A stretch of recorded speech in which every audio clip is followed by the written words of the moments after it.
I leaned under the belly of a broken Cathani freighter and thought about lunch. That was my life on Vethris Station. Bay 7, Docking Ring C, the part of the station where the paint had given up and the gravity plating hummed just slightly off tune. My shop had no sign. Didn't need one. If you found me, you were either lost or desperate, and either way, I could probably help. My name is Marcus Reyes. Everyone calls me Mac. I fix ships. Not the pretty ones usually, not the sleek courier vessels, or the diplomatic transports that gleam under the docking lights. I fix the working ships, the ones held together by old welds and older prayers, cargo haulers, scout runners, personal transports that should have been retired a decade ago, but kept flying because their owners couldn't afford to stop. I understood those ships. They were honest about what they were. My bay reflected that. A coffee maker was bolted to the wall next to a plasma torch, both used equally. Hand-labeled diagrams covered 3 of the 4 walls, written in standard, Cathani script, and rough Vathari symbols I'd taught myself, because half my clients couldn't read standard.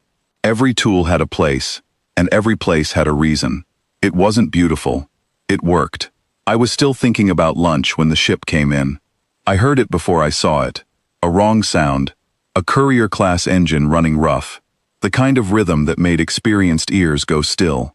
I stepped out of the freighter's shadow and watched a Vathari vessel drop through the docking approach on emergency thrusters, trailing a thin mist of coolant that caught the station lights and scattered them like broken glass. It was a beautiful ship, even damaged. Vathari design always looked like someone had convinced metal to grow rather than be built, curved where human ships were angular, layered where others were flat. This one was scored along the port side, a fresh collision mark that had taken some of the outer plating with it. It settled into the open slip across from my bay with a sound like a sigh. The ramp came down, she walked out. 4 arms, the 2 upper ones crossed over her chest, in a posture I had learned to read as embarrassment. Bioluminescent markings ran from her temples, down along her jaw and throat, pulsing a deep, uncomfortable amber. Young, I thought. Younger than her composed expression wanted to suggest. She looked around the docking ring with the careful eyes of someone trying not to look lost. Her gaze landed on my bay. On me. On the coffee maker bolted to the wall. She walked over with the careful step of someone who had decided on a direction, and was committed to it, regardless of how she felt about it. Her translator bead, a small silver node below her left ear, clicked once, as she stopped in front of me. "I require a Vathari certified mechanic," she said. Her voice through the translator was clear and precisely inflected. Not a human shop. I looked at her ship. The coolant mist had thinned but not stopped. I could see the shimmer of heat coming off the drive compartment from here. "You've got about 6 hours," I said, "before that coolant fracture reaches the drive manifold. Your call." She said nothing. Her markings shifted, amber deepening at the edges. I went back to the freighter. I didn't press. Pressure never worked with Vathari.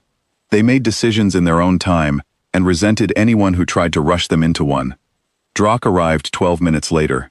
He was Cathani, broad, gray-skinned, with the kind of professional confidence that filled a room before he did. He had 3 certification plaques mounted on the side of his mobile toolkit, and he wore them the way some people wear medals. He spoke Vathari without a translator bead, fluid and natural, and the girl's markings shifted immediately when she heard it, not warm, but relieved. She had found something familiar. His name was Drock, and he was a good mechanic. I'll give him that. He was also the kind of good mechanic who had stopped being curious about his work a long time ago. He inspected the ship the way a bored doctor checks a chart, going through the motions, seeing what he expected to see. He quoted her 36 hours, parts sourced from off-station. He spoke to her in Vathari throughout, and he spoke past me entirely, as though I were another piece of docking equipment. I didn't take it personally. I was busy looking at her ship, not because I'd been asked to, just because it was interesting, and because the sound it had made coming in was still sitting in the back of my mind, itching at me. Coolant fracture, yes, that was obvious. But the engine note had been wrong in a specific way. Not ragged, like damage, but dampened, like interference. Like something was absorbing vibration that should have been moving through the system cleanly. I walked around to the port side, crouched down, and looked at the drive compartment housing. There was a secondary access panel, small, usually overlooked on this class of vessel. I opened it with a standard hex driver. Vathari used the same fastener gauge as half the galaxy, which I had always quietly appreciated. Inside, behind the coolant lines, sat the harmonic dampener array. It was a Vathari-specific component, a set of precision crystals that regulated vibration frequencies through the drive system. Very elegant technology, very specific tolerances. One of the crystals was wrong. Not cracked, not missing. Wrong. It had developed a lattice fault, a molecular-level crystallization pattern that spread from the inside out, invisible to a surface inspection, invisible to a standard diagnostic that wasn't looking for it specifically. It would have been easy to miss. Drock had missed it. When a harmonic dampener crystal faults that way, it doesn't break. It changes. It starts absorbing the wrong frequencies, sending subtle errors through every system that depends on clean vibration data. Navigation drift, thruster irregularity. And, here was the connection. Coolant pump timing errors that cause exactly the kind of fracture she was carrying in her port lines. The coolant fracture wasn't the problem. It was the symptom. I stood up. Drock was still talking to the girl. I waited until he paused, and then I said, "Your dampener crystal in the secondary array has a lattice fault." Drock looked at me for the first time since he'd arrived. The look was not warm. "I ran the diagnostic," he said. "Standard diagnostic won't catch a lattice fault. You'd need a resonance comparison against the original calibration spec, and you'd need to know you were looking for it." The girl's markings had gone a cool, skeptical violet. She looked between us the way people look at a disagreement they haven't decided how to evaluate yet. "The human is guessing," Drock said, in standard, for my benefit. "I'm not," I said. I kept my voice level. "I can show you the crystal. Bring a light with a short spectrum setting and look at the lattice structure. You'll see the fault lines running from the interior core. Diagonal pattern, about 30 degrees off axis from the growth direction." Silence. Drock's jaw tightened. The girl looked at me for a long moment.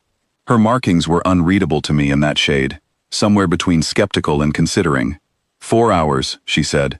"You have 4 hours to prove what you claim. If you are wrong, I pay his rate and you receive nothing. If you are correct," a pause, "you will finish the repair." Drock left without finishing his sentence. I gotta work. The first thing I did was confirm the fault, because I believe in being sure before I'm certain. I rigged a resonance reader from 2 components in my bay, calibrated it against the Vathari spec I had in my reference files. I had a lot of reference files, and ran it across the crystal array. The fault lines showed up clean and clear on the reader, exactly where I said they'd be. Diagonal, 30 degrees off axis. I showed the girl the reading.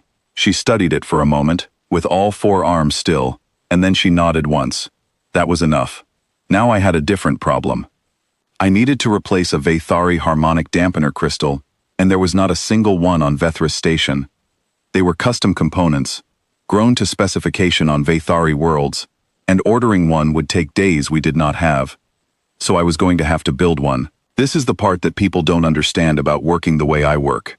Alien engineers build for ideal conditions, and they build beautifully, with precision and elegance and components that fit together like a language. Human engineers build for the conditions they actually have. We build knowing things will break, knowing we'll be somewhere without the right part, knowing we'll need to solve the problem with whatever is in reach. It's not worse, it's different. It is, in some ways, more honest. I pulled 2 salvaged plates of a human standard dampening alloy from my stock. They weren't crystal. Crystals are better under ideal conditions, but they had the right base resonance properties. I cut them to the approximate form factor of the original crystal housing, using my lathe and a lot of patience. Then I pulled a strip of Cathani resonance foil from a broken proximity sensor I'd been cannibalizing for parts. Cathani foil is remarkable stuff. It's flexible, it's stable under thermal stress, and it has a resonance response curve that, when layered correctly, can approximate a much more complex component. I cut the foil into thin laminate layers and pressed them between the alloy plates. Alternating orientation. This took 3 attempts to get the geometry right. Then I ground a small lens from a piece of optical-grade composite, shaped it to focus, and distribute the resonance field evenly across the assembly, and pressed the whole thing into the dampener housing with a film of conductive sealant. It wasn't a crystal. It was an argument that said, these materials, in this configuration, will do what the crystal did, Well enough, reliably enough, for long enough. The girl had been watching me the entire time. She stood to one side, not interfering, but present. After a while she started asking questions. Quiet ones, thoughtful ones. She asked why I used 2 plates instead of 1. She asked what the foil layer was doing. She asked how I knew the lens geometry would distribute the field correctly. I answered everything. I didn't simplify, and I didn't lecture. I just explained, the way I'd explain to anyone who wanted to understand. At one point she said, "Your species builds as though you are always expecting things to break."